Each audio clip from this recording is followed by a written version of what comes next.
ನಾವು ನೋಡ್ತಾ ಇದ್ವಿ. ಇದನ್ನು ಯಾರು ಮಾಡ್ತಾ ಇದನ್ನು ಬಿಡಿಸಿ ಹೇಳಬೇಕಾಗಿಲ್ಲ.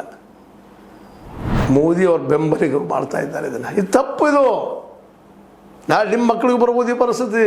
ಇದೇ ರೀತಿ ಪೇಪರ್ ಲೀಕ್ ಆಗ್ತಾ ಹೋಯ್ತಂದ್ರೆ, ಎಜುಕೇಷನ್ ಮಟ್ಟ ಕುಸಿತ ಹೋಗ್ತಂದ್ರೆ, ಕೇವಲ ದುಡ್ಡಿದ್ದವ್ರ ಮಕ್ಕಳನ್ನ ಕಲಿಯುವಂಥ ಪರಿಸ್ಥಿತಿ ಬರ್ತಂದ್ರೆ ಇನ್ನುಳಿದ ಈ ದೇಶದ ಮಕ್ಕಳು ಎಲ್ಲಿ ಹೋಗ್ಬೇಕ್ರಿ? ಏನು ಕಲಿಬೇಕು?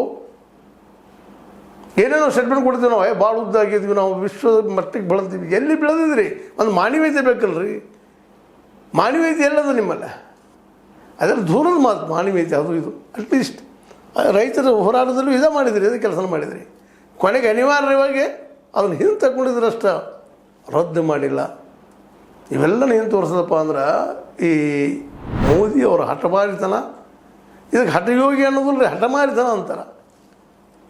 ಶಿಕ್ಷಣದಲ್ಲಿ ಬದಲಾವಣೆ ಮತ್ತೊಂದು ಮಾಡಲಿಲ್ಲ. ಇವತ್ತಿನ ಇವರು ಟ್ರೋಲ್ ಮಾಡ್ತಾಯಿದ್ರು ಸೋಷಿಯಲ್ ವರ್ಕರ್ಸು. ಶಿಕ್ಷಣದಲ್ಲಿ ಗೊತ್ತಿಲ್ಲ ಇವ್ರಿಗೆ ಅಂತೇಳಿ.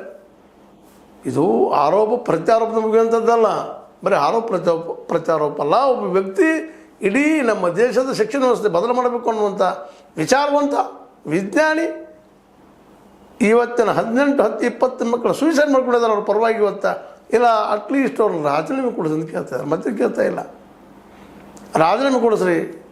ಇಷ್ಟು ಮಾಡಬೇಕಾಗಿತ್ತು. ಅವ್ರು ರಾಜೀನಾಮೆ ಕೊಡಿಸ್ಬೇಕಾಗಿತ್ತು. ಬೇಡ ಮತ್ತೊಂದು ಡಿಪಾರ್ಟ್ಮೆಂಟ್ ಶಿಫ್ಟ್ ಮಾಡ್ಬೋದಾಗಿತ್ತು. ಮಾಡಲಿಲ್ಲ. ಅದರಿಂದ ಯಾರಿದಾರೋ ಅವ್ರು RSS ಅವರು, BJP ಅವರು, ಮತ್ತೆ ಯಾರೋ ಬಜರಂಗ ದಳದವರು, ಇದು ಮುಖ್ಯ ಅಲ್ಲ. ಇವರೆಲ್ಲರೂ ಮನುಷ್ಯರು ತಾನೆ.